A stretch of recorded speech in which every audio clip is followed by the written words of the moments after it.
नमस्कार, 91 India news network मध्ये आपलं स्वागत आहे। पाहुयात महाराष्ट्रातील काही महत्त्वाच्या घडामोडी। बीड 23 डिसेंबर रोजी बीडमध्ये मनोज जरांगे यांची निर्णायक इशारा सभा होत आहे। दरम्यान या सभेची जय्यत तयारी सुरू असून शहरातील बीड बायपास रोडवर या सभेचं आयोजन करण्यात आले आहे। तर सभास्थळाची पाहणी पोलीस अधीक्षक नंदकुमार ठाकूर यांनी केली आहे।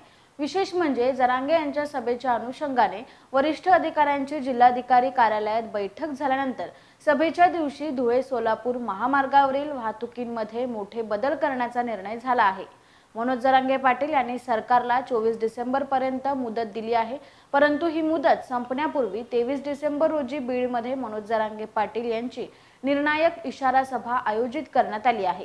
या सभेमधून 24 डिसेंबर नंतरची आंदोलनाची पुढील दिशा ठरवण्यात येणार आहे। त्यामुळे बीडमधील सकल मराठा बांधवांच्या वतीने या सभेची जय्यत तयारी करण्यात येत आहे।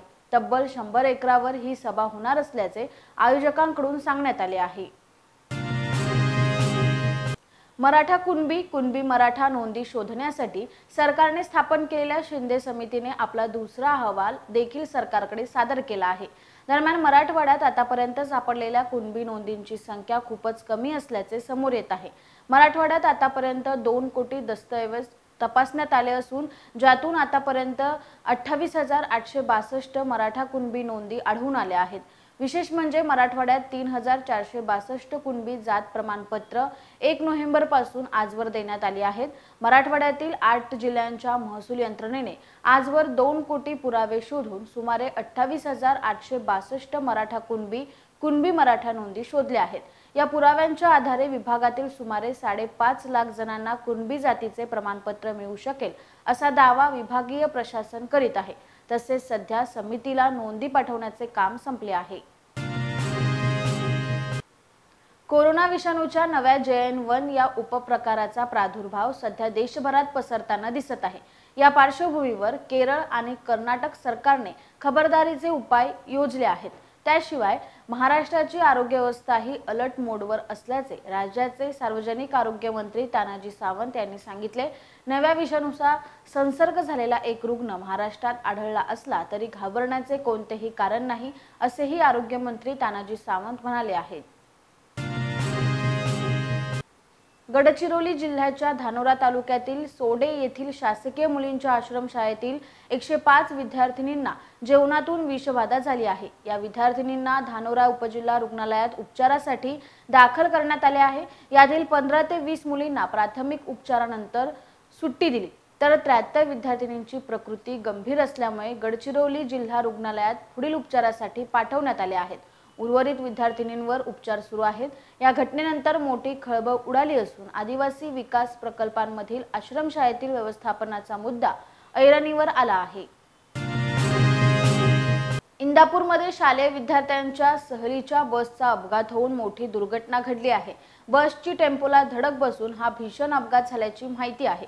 या अपघातात एका शिक्षकाला जीव गमवावा लागलाय। अपघात झाला तेव्हा बसमध्ये शिक्षक आणि विद्यार्थी होते। अपघातावेळी बसमध्ये शिक्षक आणि विद्यार्थी उपस्थित होते।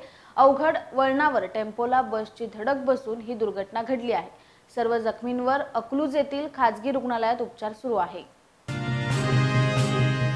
पुण्यातील रावेतमध्ये कोरियन व्हिडिओ ब्लॉगर केली नावाच्या तरुणीसोबत गैरकृत्य केल्याचा व्हिडिओ सोशल मीडियावर तुफान व्हायरल झालाय आणि जगभरातून हा व्हिडिओवर संताप व्यक्त करण्यात आलाय। भारतातील संस्कृती, खाद्य संस्कृती आणि वेशभूषेतील प्रकार केली आपल्या ब्लॉगमधून दाखवताना एका स्टॉल मालकाने थेट तिच्यासोबत गैरकृत्य केलं। या स्टॉल मालकाला पिंपरी चिंचवड पोलिसांनी ताब्यात घेतलं आहे। भरत हुनसुळे असं या मालकाचं नाव असून त्याच्यावर गुन्हा दाखल करण्याची प्रक्रिया सुरू आहे। सुटाबुटातल्या चोरट्यांनी 2 सेकंदात 35 तोळे सोनं लंपास केले।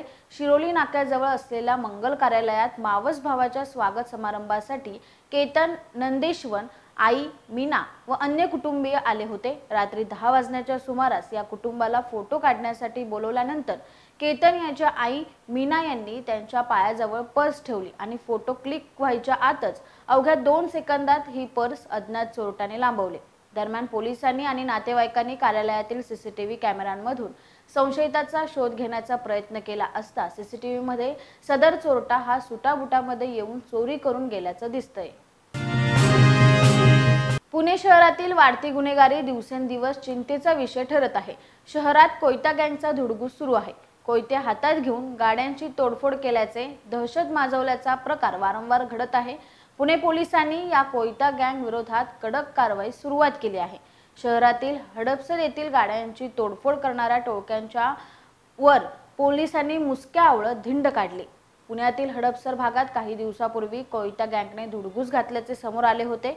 आरोपींकडून हडपसर भागात 7 ते 8 गाड्यांची तसेच परिसरातील दुकानांची तोडफोड करण्यात आली होती। या घटनेने परिसरातील नागरिकांमध्ये भीतीचे वातावरण पसरले होते। पोलिसांनी या प्रकरणाचा तपास करत तोडफोड करणाऱ्या 4 आरोपींना अटक केली। पोलिसांनी या गुन्हेगारांना अटक करत ज्या परिसरात त्यांनी गाड्यांची तोडफोड केली होती त्याच परिसरात त्यांची धिंड काढली। पोलिसांच्या कारवाईचे नागरिकांमधून स्वागत होत आहे।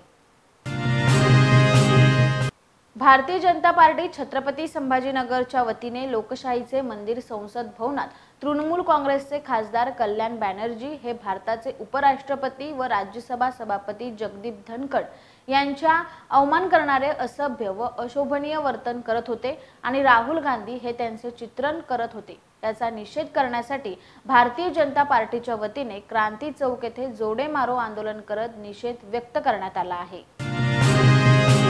नमस्कार, 91 इंडिया न्यूज नेटवर्क मध्ये आपले सर्वांचे स्वागत। 91 इंडिया न्यूज नेटवर्क आता संपूर्ण महाराष्ट्रभर आपल्या आजूबाजूच्या ताज्या बातम्या पाहण्यासाठी आजच आमच्या चॅनलला लाईक, शेअर, सबस्क्राइब करा। तसेच 91 India news network app Google play store वर जाऊन डाउनलोड करा। अधिक माहितीसाठी www.91indianewsnetwork.com ला भेट द्या।